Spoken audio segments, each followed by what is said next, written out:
Hargai semua proses, hargai setiap tahap, hargai mantan presiden Anda. Kalau kalian benar, hargai semua kalau tahap kalian hukum, benar, jangan Anda kenapa nggak diikuti proses hukum aja?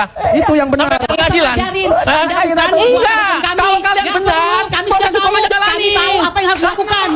Ya, Macam-macam upaya yang dilakukan. Kan itu artinya nggak usah terhadap penelitian yang mereka lakukan. Ya itulah silakannya. Kalau foto yang diteliti, bayangkan ibu dibawa ke suaminya, ke dokter, ibunya nggak di rumah. Yang dibawa suami itu adalah gambar. Yang dibawa itu gambar.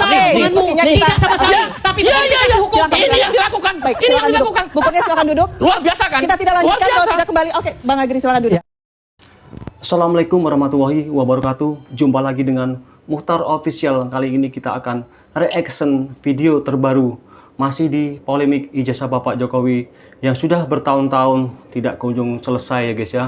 Kita doakan bersama semoga kegaduhan dan polemik ijazah palsu atau tudingan ijazah palsu Bapak Jokowi segera berakhir dan pelakunya segera ditangkap ya guys ya.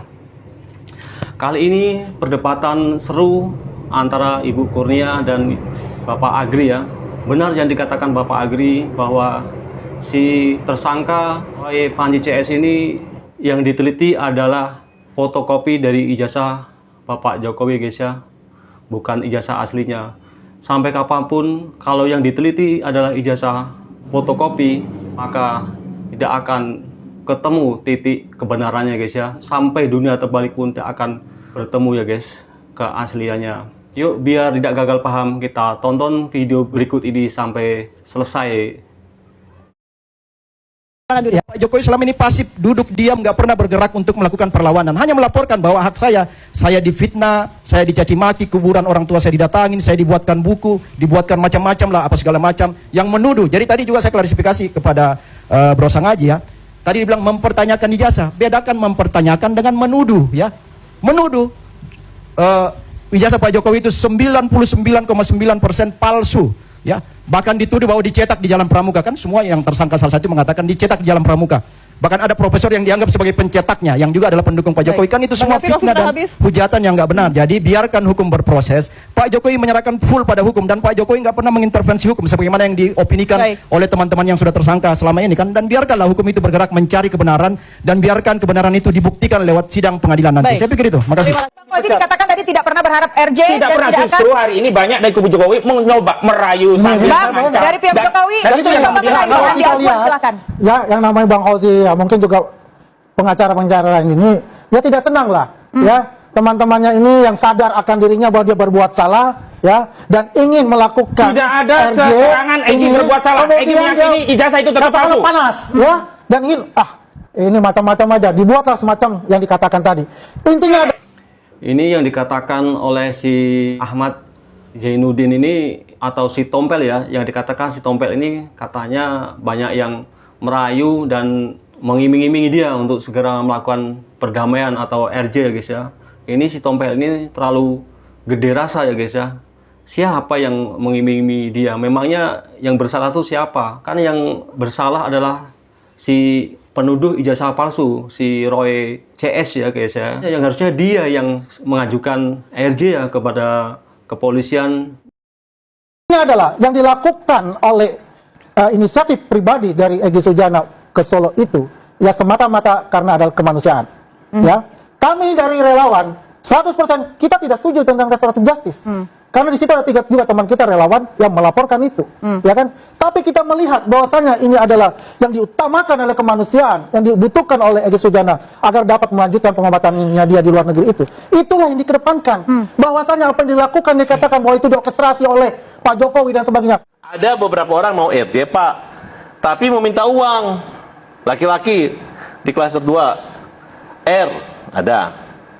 Kemudian Anda perempuan, yakin itu, Bang? ada yakin. Ada buktinya? Ada. Pak Jokowi nanya sama saya, Farhad, kira-kira siapa yang mau di restoratif justice?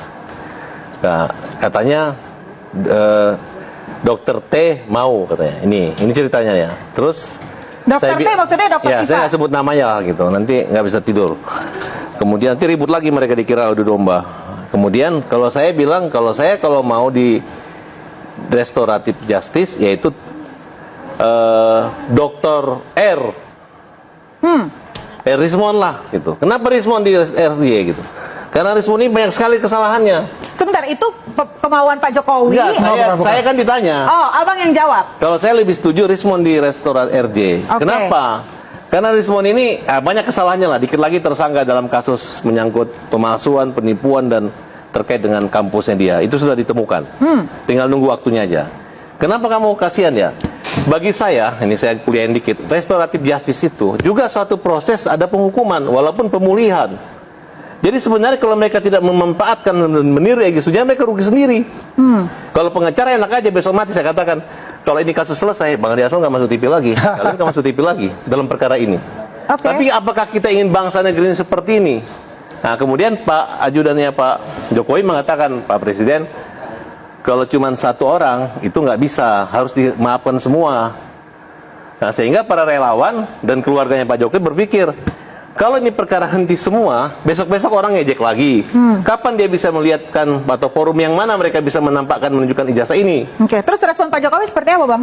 Ya, saya katakan ada beberapa orang mau RJ Pak, tapi mau minta uang. Laki-laki.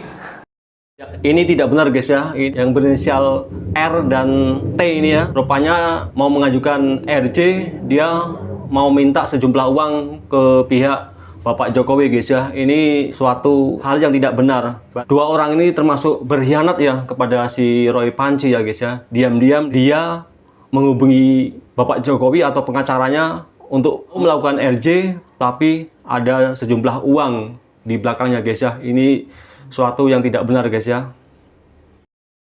Di klaster 2 R ada.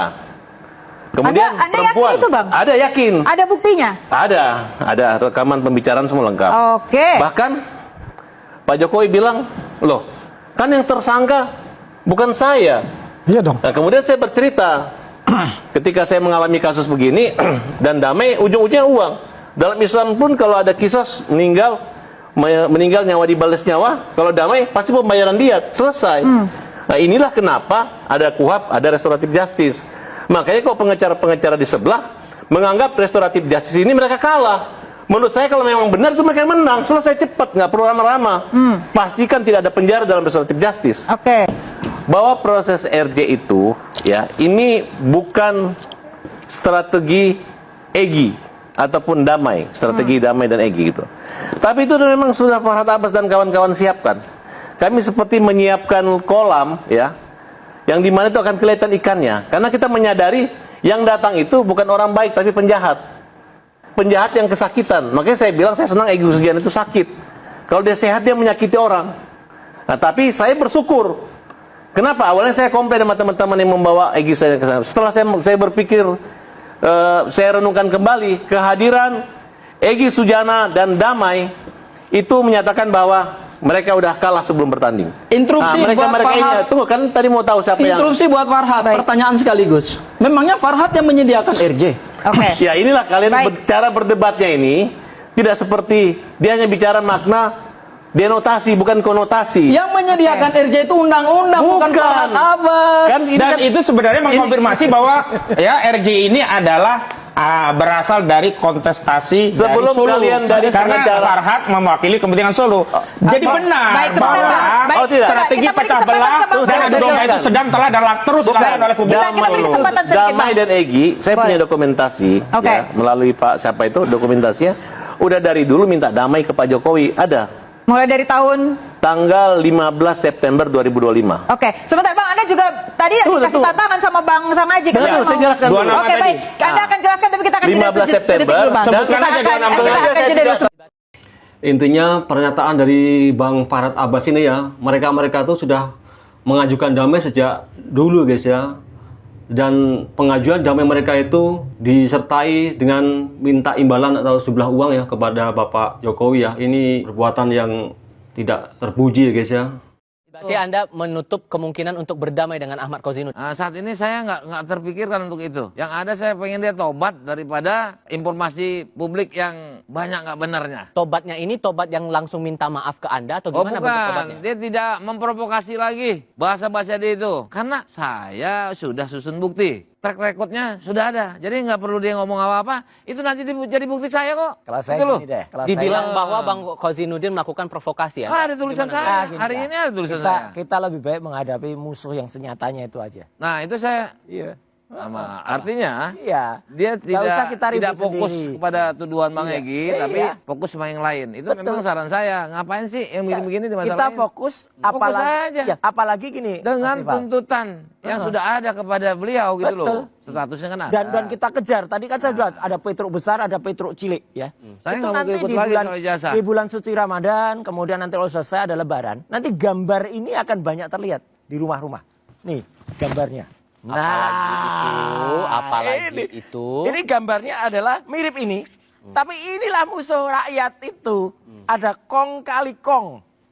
Ini kan ada kong kali kong ini. Bukan kongguan tuh ya. Bukan, nggak ada merah. Ini kong kali kong.